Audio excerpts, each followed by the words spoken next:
What's going on, guys? Tower number 9 here, and today we're going to be talking about aggro, midrange, and control. So these are three big archetypes in card games, and I'll show you how they're expressed here in Star Wars Unlimited. So aggro is a style of deck that is very aggressive. So they used to say go for the face in Hearthstone. In Star Wars Unlimited, it's a little different. It's go for the base. So aggro decks want to attack the enemy base quickly and efficiently. In general, they don't want to trade or use removal most of the time.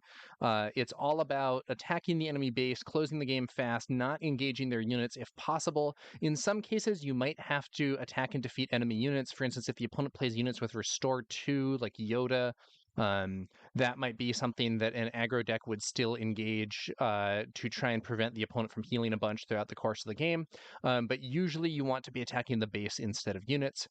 Sabine Wren is probably the most aggro leader in the game thus far. Not only does she deploy really early, but her ability helps put damage on the enemy base fast. It is not actually rare for Sabine to win before an unprepared leader even deploys. Aggro decks can sort of just run you over, and aggro is especially good against decks that run expensive, slow stuff. So if someone is playing like double green Palpatine super ramp, and their plan is to ramp a bunch and then play a leader on 8 resources, and your plan is to just go for the face, you can often defeat them before they actually reach that 8 resource point. Aggro decks are good for players who like fast and direct strategies. They're very proactive. They're very focused on getting getting units on the field and then getting those units to hit the enemy base. So maybe the most direct of any strategy in the game right now.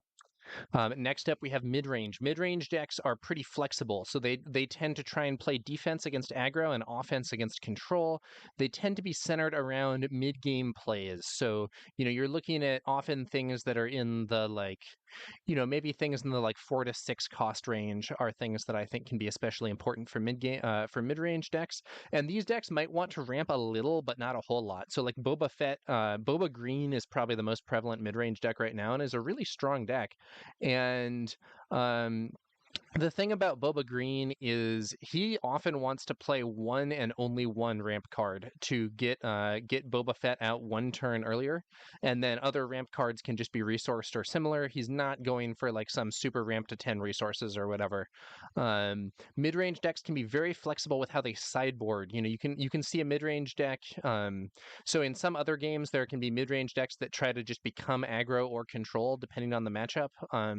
It can be maybe difficult to pivot all that way, but it is actually possible. Like you could easily make like a mid-range chariot deck that becomes an aggro deck based on your sideboard, or becomes a much more control-oriented deck based on your sideboard for the right situation.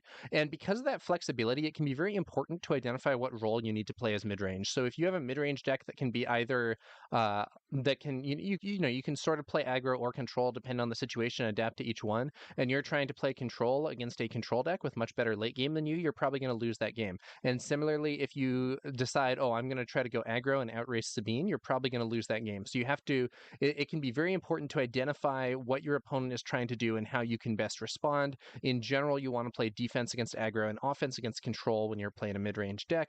And mid-range decks are good for players who like flexible and adaptive play, kind of switching what they're doing based on the circumstances and coming up with the right solution.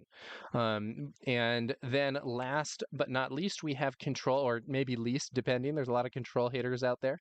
But control is trying to lock down the board until the end of the game. And so the control decks are usually going to try to hold people off and then play endgame threats.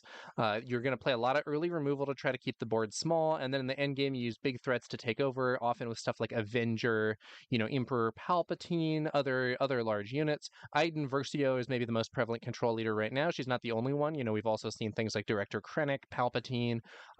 Control often will not attack the enemy base for many turns at a time because the focus isn't the enemy base. The focus is trying to prevent the opponent from defeating you before you reach the end game when things get really crazy. So the most successful control decks thus far, Iden and Krennic, have had healing options, which can help you stave off aggro early on. And I think control decks are good for players who like longer games where they kind of react to the opponent and try to prevent the opponent from executing their game plan before eventually shifting into going for the kill later on once you get your powerful endgame stuff. So those are the three basic archetypes. And what beats what? So in general, it's kind of a it's kind of a triangle here. We have I would personally say that aggro likes facing control, control likes facing midrange, midrange likes facing aggro. These are not auto losses. Like if you are playing Iden and you go up against Sabine, yeah, so like aggro likes facing control, but that doesn't mean it's game over. You still have options. Similarly, if you're playing, if you're playing Boba and you go up against Iden, it is not game over. But generally speaking, aggro is favored into control, control is favored into midrange, midrange is favored into aggro.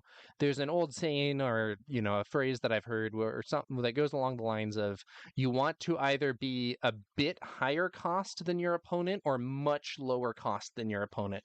And the idea there is that if you're a bit higher cost than your opponent, you can answer their plays with plays that are a little bit better, and they won't be able to get enough advantage to defeat you in the time that they have where they have the advantage. Or if you're much lower cost than the opponent, then you can maybe take over the game and win before they get into their later game stuff. So that's just kind of the general theory there. And again, broad rules, not necessarily auto losses. Now we're going to get into some stuff about how to play against these archetypes, or at least against aggro and control. So to play against aggro, you want to try and keep the board small, and you want to prevent attacks on your base. So use removal cards to clear the opponent's units efficiently. Use Sentinel and Restore to help buy you some more time. Many expensive cards just aren't going to come out in time if you're playing against an aggro deck, so you might be better to resource them, even if they're good cards. If you can get to the end game, you will usually win, but you have to watch out for reach cards. So that's things like For a Cause I Believe In, where it can do direct damage to your base, even if you've wiped the board completely. Stuff like that can sometimes allow aggro decks to sneak out the win, even if you've totally stabilized on the board. And one thing about aggro is because the opponent will usually focus on the base, you can take efficient trades, try to clear out their units, and potentially get 2-for-1s or more. But card advantage is often less important than tempo. You might have a way to kill an opposing unit really efficiently in 2 turns, or you could kill it less efficiently now. Often killing it less efficiently now and then saving a bunch of damage to your base might be the better option. So those are some tips for playing against aggro, and now some tips for how to play against control. So the sort of obvious one is you want to try and destroy their base before they can bring out their endgame. So if things get to the very late game, you will almost certainly lose against a hard control deck because they're going to have a much better endgame than you. And there is a chance, yeah, that you get to that end game and they only draw early cards and end up losing. But like generally speaking, they often have more and better options for the late game than other decks. So you want to try and close things out before they can get to those huge battleships and stuff, or get so close to winning that by the time they bring them out, it's too late. So cards that interfere with Sentinel and healing can help out. So I have Wolf highlighted here. Wolf makes it so that bases can't be healed for the phase when you play him or when he attacks, which can be a good answer to some of the options that control decks run, especially blue ones. Additionally, there are a bunch of cards that interfere with Sentinel, whether that be via Saboteur, via just removing Sentinel temporarily, like this Spec Force soldier. There are some cards that are good removal or bounce against Sentinels, so like maybe they play Obi-Wan Kenobi and you play Waylay and keep up the pressure. And those can be helpful to counter some of the things that control wants to do to slow you down. Against opponents that have lots of removal events, going wide can help. In general, this game doesn't have as good wide removal as it has 1-for-1 removal. There are some wide removal options. The most prevalent ones, so there are 2 like traditional like wipe or sweeper events. That would be Bombing Run and Super Laser Blast. And then additionally, Overwhelming Barrage can be wide removal, but requires you to have a strong unit on the board already, so it can be a little awkward timing-wise. So in general, against opponents with lots of removal events, going wide can help because, let's say if you play a strong 4-cost unit, maybe they play Takedown and just trade 1 card for 1 card. But if you play 2 2-cost units, yeah, maybe they play Takedown on one of them, but now you got a unit on the board, So going wide can be helpful against control if you're, especially if you're aggro. If the opponent is going for ramp-heavy gameplay with cards like Resupply, try to punish that with quick attacks early on in the game and setting up some of your own stuff in the time that they take to ramp. In general, you want to avoid specific interactions that you know your opponent will punish and try to make things difficult for the removal options that they're playing.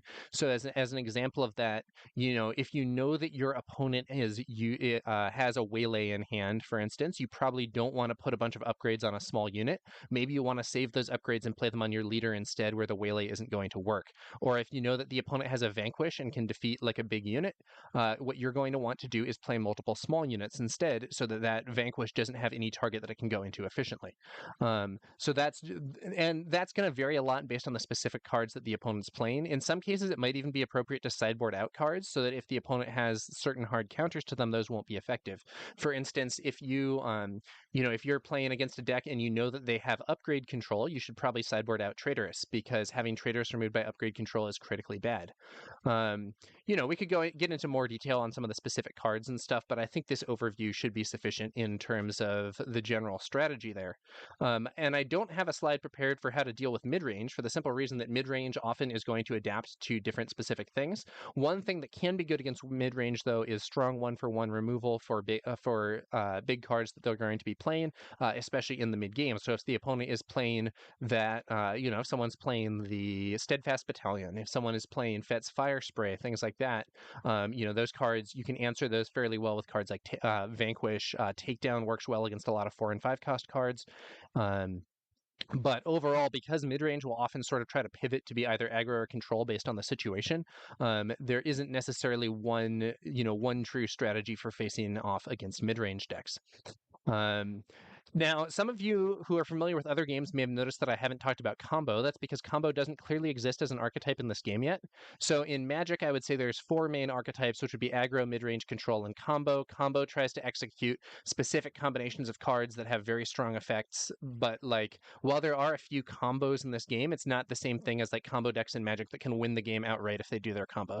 Like they can go to infinite life, or they can kill you immediately, or like they can draw 20 cards and do crazy stuff or whatever. And that's not really a thing that we've seen in this game thus far. Will it exist in the future? Maybe. Personally, I kind of hope not, but we'll have to see how it goes.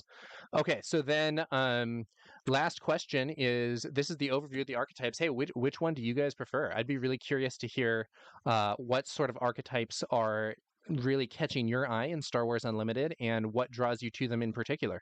So if you want to let me know in the comments and so on how you think about this, I'd be curious. I've honestly played all of these. I think that honestly, my favorite is right now. I'm really enjoying Chirrut Red, which is a mid-range deck, but I've also really enjoyed aggro decks. And to me, when I've played kind of more hard control decks like Iden Red, I have found those decks to be strong at times. But at the same time, I dislike having gameplay that's that reactive. I often want to be doing a somewhat more proactive game than what the control decks have to offer. So I tend to be more of an aggro or mid-range player. But I'd be curious to hear what you guys think as well. All right, that's going to do it, guys. Thanks to you all for watching, and we will be back later with some more Star Wars Unlimited content. I will catch you guys later.